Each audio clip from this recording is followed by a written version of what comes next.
కాంగ్రెస్ పాలనలో డాక్రా మహిళలు మహారాణులుగా జీవించారు. కానీ దురదృష్టవశాత్తు కూటమి పాలనలో మహిళలు మహా రుణగ్రస్తులుగా తయారయ్యారు.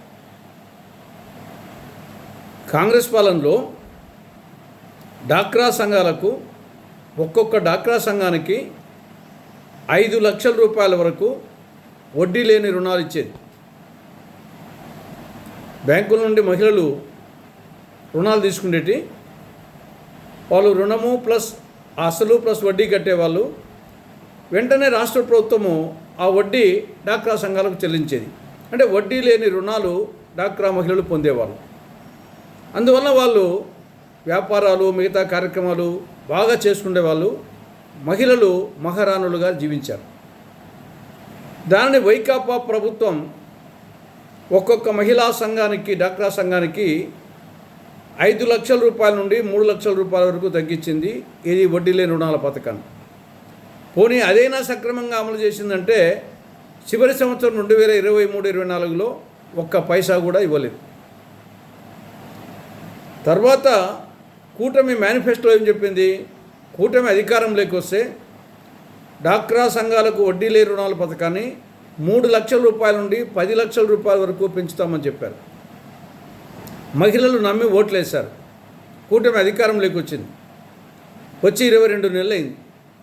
ఇంతవరకు అతీగతి లేదు. 3 లక్షలకు లేదు, 5 లక్షలకు లేదు, 10 లక్షలకు లేదు. ఇంతవరకు డాక్రా సంఘాలకు వడ్డీ లేని రుణాల పథకం కింద పైసా ఇవ్వలేదు. వైకాపా ప్రభుత్వం 2023-24 ఇవ్వలేదు. ఈ ప్రభుత్వము 2024-25కి ఇవ్వాల, 25-26కి ఇవ్వలేదు. మహిళలేమో డాక్రా సంఘాల మహిళలు బ్యాంకుల నుండి అధిక వడ్డీకి రుణాలు తీసుకుంటున్నారు. గ్రామీణ బ్యాంకులేమో 13% వడ్డీ, వాణిజ్య బ్యాంకులనేమో 12% వడ్డీ. వీళ్ళేమో వడ్డీ చెల్లించాల్సి వస్తుంది. రాష్ట్ర ప్రభుత్వం ఏమో వడ్డీ ఇలా ఖాతాలోకి వడ్డీ మొత్తాన్ని ఇవ్వడం లేదు. దీనివలన మహిళలు ఈ యొక్క వడ్డీ భారం కింద కుంగిపోతున్నారు. మహిళలు మహారాణులుగా జీవించిన మహిళలు రుణగ్రస్తులుగా తయారైపోతున్నారు.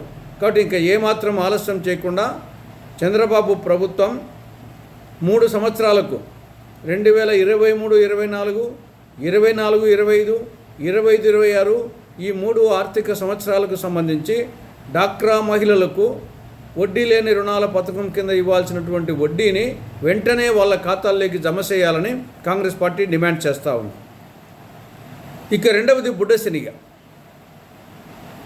కడప జిల్లాలో రబీలో ప్రధానమైన పంట బుడ్డ శనిగ. ఈసారి పంట బాగానే వచ్చింది. కానీ ధర లేని కారణంగా రైతుల డిమాండ్ మేరకు ప్రభుత్వం 21 కొనుగోలు కేంద్రాలు తెరిచింది. క్వింటాలకు 5,875 రూపాయల చొప్పున ఎంఎస్పి రేటుతో కొనింది. దాదాపు 3,632 మంది రైతుల దగ్గర బుడ్డ శనగ కొన్నారు. 15,501 మెట్రిక్ టన్నుల బుడ్డ శనగ కొనుగోలు కేంద్రాల ద్వారా మార్కెట్ ద్వారా కొని దాదాపు 40 రోజులైంది. కానీ ఇంతవరకు 3,632 మంది రైతులకు గాను 423 రైతుల ఖాతాల్లో మాత్రమే డబ్బు పడింది. దాదాపు 91 కోట్ల రూపాయలు రైతుల ఖాతాల్లో పడాల్సి ఉంటే ఇప్పటికీ 40 రోజులైనా కానీ కేవలం 9 కోట్లు మాత్రమే పడింది. పడాల్సిందేమో 91 కోట్ల రూపాయలు. ఇంతవరకు రైతుల ఖాతాలో పడింది 9 కోట్ల రూపాయలు. రైతుల సంఖ్య ఏమో 3,632 మంది వాళ్ళ దగ్గర నుండి కొనుగోలు చేశారు. కానీ ఇంతవరకు రైతులకు చెల్లించిన రైతుల సంఖ్య 423 మంది. ఒకవైపు ఏమో వరిధాన్యం కొంటానే 24 గంటల్లో వాళ్ళ రైతుల ఖాతాలో జమ చేస్తున్నామని చెప్పేసి గొప్పగా చెప్పుకునే ఈ రాష్ట్ర ప్రభుత్వము, చంద్రబాబు ప్రభుత్వం బుడ్డ శనగ రైతుల విషయంలో 40 రోజులైనా ఎందుకు వేయలేదు? కాబట్టి ఇక ఏమాత్రం ఆలస్యం చేయకుండా బుడ్డ శనగ రైతుల ఖాతాల్లో వాళ్లకు ఇవ్వాల్సినటువంటి వాళ్ళకు వేయాల్సినటువంటి డబ్బును వెంటనే వాళ్ళ ఖాతాలో జమ చేయాలని కాంగ్రెస్ పార్టీ డిమాండ్ చేస్తూ ఉంది. ఇక మూడవది మొక్కజొన్న రైతులు. ఈ 2025-26 రబీ సీజన్లో రాష్ట్ర వ్యాప్తంగా 12,07,500 ఎకరాల్లో మొక్కజొన్న వేశారు.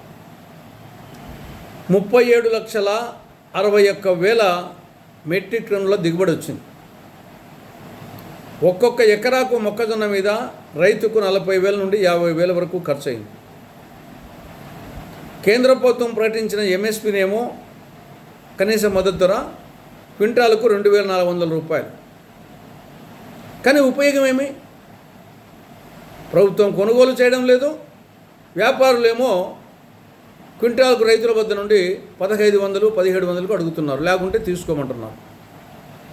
అంటే మినిమం ఎంఎస్పి మీద ఒక్కొక్క క్వింటాల మీద దాదాపు 900 రూపాయలు రైతు నష్టపోతున్నాడు. మరి ఇటువంటి పరిస్థితుల్లో మార్కెట్ ఇంటర్వెన్షన్ స్కీమ్ ద్వారా రాష్ట్ర ప్రభుత్వం రంగప్రవేశం చేసి మార్కెట్ ద్వారా కొని రైతులను ఆదుకోవాలి, ఎంఎస్పి రేటు కొనాలి. కానీ నిమ్మకు నీరెత్తినట్టు రాష్ట్ర ప్రభుత్వం కూర్చుంది. కేంద్ర ప్రభుత్వానికి లేఖలు రాసుకుంటూ పోయింది, అంతేగాని కొనుగోలు కేంద్రాలు తెరవలేదు. రోమ్నగరం తగలబడిపోతూ ఉంటే నీరజ్ చక్రవర్తి ఫిడేల్ వాయిస్తా కూర్చున్నట్టుంది రాష్ట్ర ప్రభుత్వ పనితీరు.